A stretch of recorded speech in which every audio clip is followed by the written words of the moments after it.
Enam negeri iaitu Pahang, Terengganu, Perak, Negeri Sembilan, Sabah dan Sarawak dikenal pasti sebagai kawasan yang terdedah kepada ancaman gempa bumi. Timbalan Menteri Sumber Asli dan Kelestarian Alam Datuk Seri Huang Tiong Si berkata, kajian pemetaan sasar aktif Jabatan Mineral dan Geosains Malaysia JMG dan Peta Seismotektonik Malaysia mendapati zon sesar di 6 negeri itu yang dikenal pasti terdedah kepada ancaman bencana alam tersebut.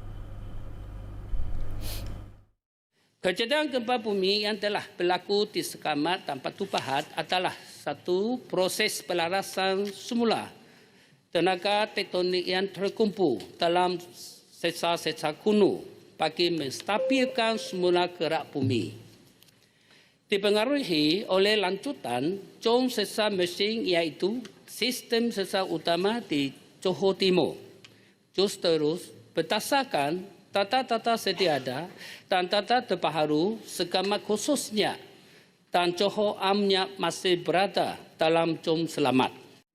Beliau berkata Met Malaysia dan JMG bekerjasama memantau aktiviti gempa bumi di negara ini bagi memastikan sistem amaran dan tidak balas bencana berfungsi dengan lebih berkesan. Beliau memaklumkan berdasarkan kajian, tahap maksimum gempa bumi yang boleh dijangka di Sekamat dan Batu Pahat adalah pada skala sederhana.